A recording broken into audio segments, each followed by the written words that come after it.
We are beginning a series called Unrestrained Worship. How many of you have ever tried to, or let me rephrase that. How many of you have ever stopped something you're doing because it didn't look cool to those around you? 1, 2, 3. Okay, there's some honest people out there. You better raise your hand because I've watched you do it. I said, how many people have stopped doing something because it didn't look cool to the people around them and they started getting made fun of for it? Why do we do that?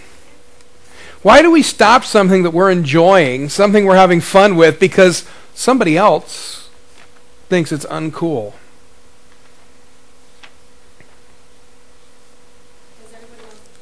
Everybody wants to fit in.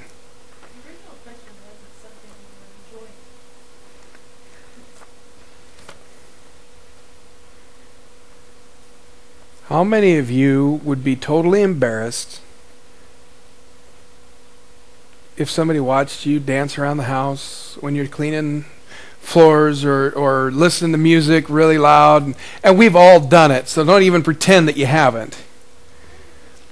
Where we're just jamming out to some of our favorite music or whatever, and we're just going all over the place.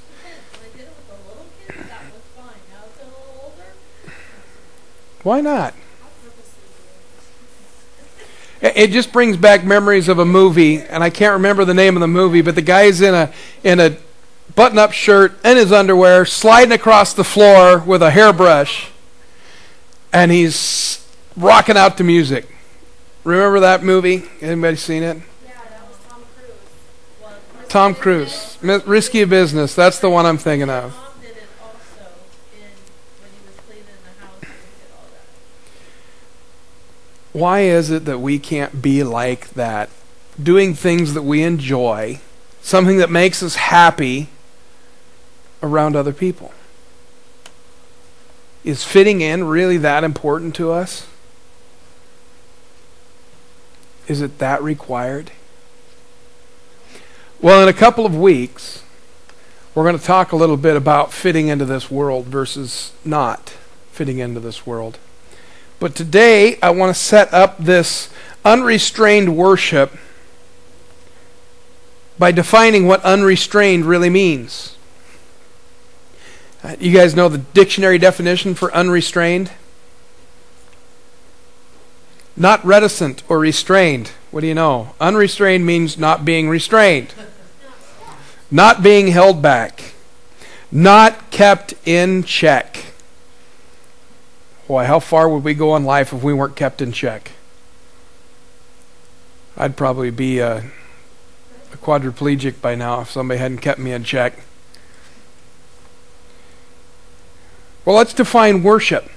If we're going to say unrestrained is not kept in check or is not restrained, which when I was growing up, you couldn't use the word that you were defining to use it to define it. But that's what the dictionary said. Defining worship is reverence, homage, or honor paid to God. It's also the ceremonies or services expressing such reverence. When you combine those things, it is a reverence or honor paid to God without restraint, without holding back, without letting outside pressures stop you from worshiping God. I want to read to you a story out of 2 Samuel this morning. Christopher, if you'll bring up the first slide, I would appreciate it. That's the one. Chapter 6 in 2 Samuel. Let me set this up for you. David has spent a lot of time and effort, and a lot of people have gone around getting back the Ark of the Covenant. It turns out it wasn't nearly as hard as what they originally thought, because they thought they were going to have to go to war for it. Because the Philistines had taken the Ark of the Covenant as a prize, a war prize, and when they got it into their temple, the next morning, their idol of Dagog was on its face before the Ark of the Covenant. They said, that's not good. So they set Dagog back up. And the next day they come back, and not only is he laying flat on his face, he's broken into pieces. And they said, even our God worships the God of the Israelites. Well, that was the next step. Everything bad started happening to the Philistines when they had hold of the Ark of the Covenant, because they were not worshiping God. They were not giving reverence to God. And they started having physical problems, tumors, death, sickness, you name it, it was happening. And they got to the point where, like, okay, we won this in battle, fair and square, we don't want it anymore. And so they gave it back to King David.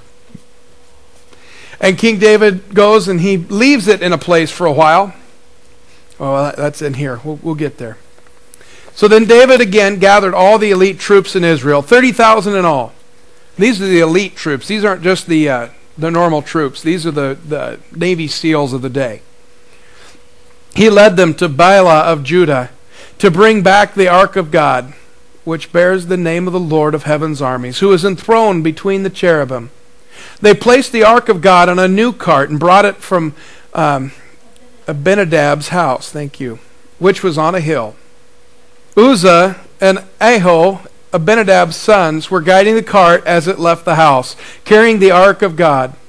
Ahio walked in front of the ark. David and all the people of Israel were celebrating before the Lord, singing songs and playing all kinds of musical instruments, lyres, harps, tambourines, castanets, and cymbals. For those old-time Christians that say there's no room for music in the church. But when they arrived at the threshing floor of Nacon, the oxen stumbled, and Uzzah reached out his hand and steadied the ark of God. We'll never know what happened. The Lord's anger was aroused against Uzzah, and God struck him dead because of this. So Uzzah died right there beside the ark of God.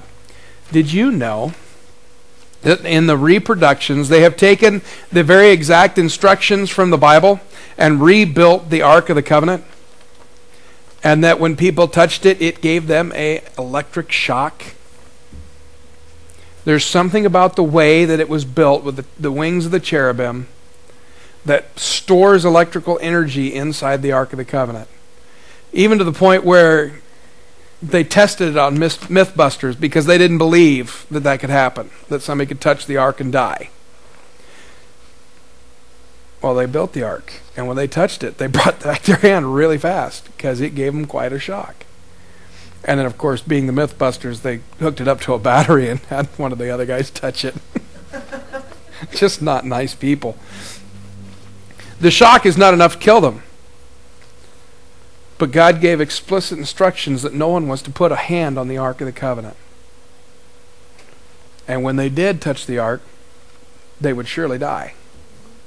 And sure enough, here's proof. Even trying to stabilize it, keeping it from falling off onto the ground, which I think God wouldn't have let happen, Uzzah reached out and touched the Ark and he died. Yeah, pretty much just like that.